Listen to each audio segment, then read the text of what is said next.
Bom dia! Hoje nós falaremos sobre motricidade humana em sequência ao primeiro vídeo que eu postei ontem. Vamos falar hoje da motricidade a partir do nascimento.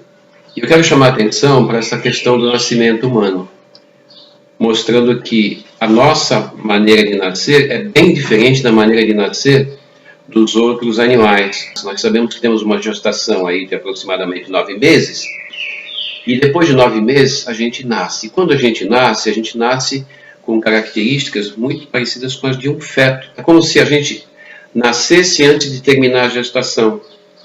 Os pesquisadores concordam com a ideia de que quando nós nascemos, nós ainda somos fetos, nós não terminamos nossa gestação. E por que isso acontece? Olha, nós somos bípedes. As mães, quando gestam seus filhos, elas, por serem bípedes, têm esse filho empurrado para baixo, puxado para baixo pela ação da gravidade. A pressão para nascer é muito grande, porque o feto humano é incrivelmente grande em relação ao peso da mãe. Lá pelos 9 meses, essa pressão é insuportável, tanto para a mãe como para a criança. E essa criança acaba nascendo como que precocemente. E quando ela nasce, por ter esse nascimento precoce, ela nasce inacabada, e a gente percebe com muita facilidade que, ao contrário dos outros animais, as coordenações não estão prontas. Raras são as coordenações prontas. Nós temos como coordenações prontas somente os movimentos reflexos, alguns que persistem, e alguns reflexos, que nós chamamos de reflexos primários ou arcaicos, que em questão de meses vão desaparecendo, até desaparecerem por completo, e são substituídos pelas coordenações movidas pela nossa vontade, pelos nossos desejos. Daí a sabedoria da natureza. Se essas coordenações nascessem fixadas, como nos outros animais, nós não teríamos plasticidade para nos adaptarmos às contínuas mudanças que ocorrem no meio cultural. Então, a partir das coordenações básicas, garantidas pelos reflexos, que desaparecem depois, que são as coordenações iniciais para manipulação, para equilíbrio, para locomoção, nós vamos nos encontrando com as coisas e ajustando essas desordens em função das situações dos objetos encontrados. E essas ordens vão formando ordens. Essas ordens são chamadas de coordenações, porque elas não vão atuar sozinhas, elas vão atuar em conjunto com todas as outras coordenações. Então, vamos supor um exemplo. Ela se depara com um objeto redondo.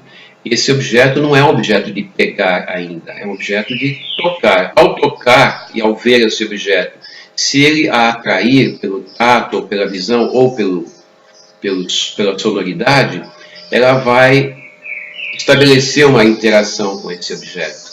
E ao estabelecer a interação com esse objeto, ela vai formando coordenações de tocar, de alisar, de fechar as mãos sobre ele, de puxar o objeto, de torcer. Ao longo do primeiro ano de vida, dos primeiros 18 meses de vida, mais ou menos, ela vai estabelecer relações com a luz, com os sons, com o toque nos objetos, uma relação tátil com os objetos, com o gosto, com a gustação, o olfato, e vai formando coordenações em todos esses sentidos.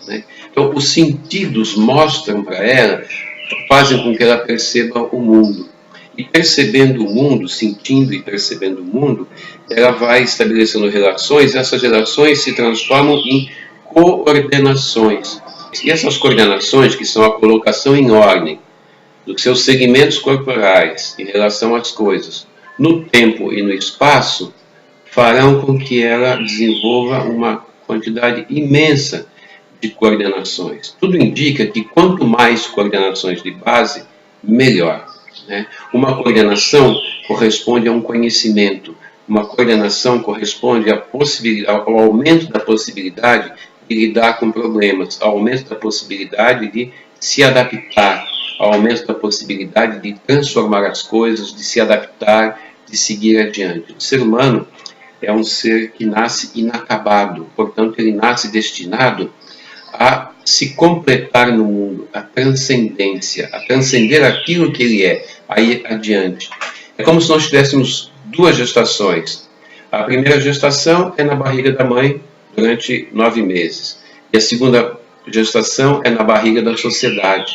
Então, depois que nós nascemos, a mãe passa a ser uma das nossas possíveis relações em sociedade, nesse mundo de pessoas, e nós teremos que terminar, completar a nossa gestação, que significa terminar de completar a formação do nosso conhecimento, no mundo social. E essa gestação, essa segunda gestação, nunca terminará.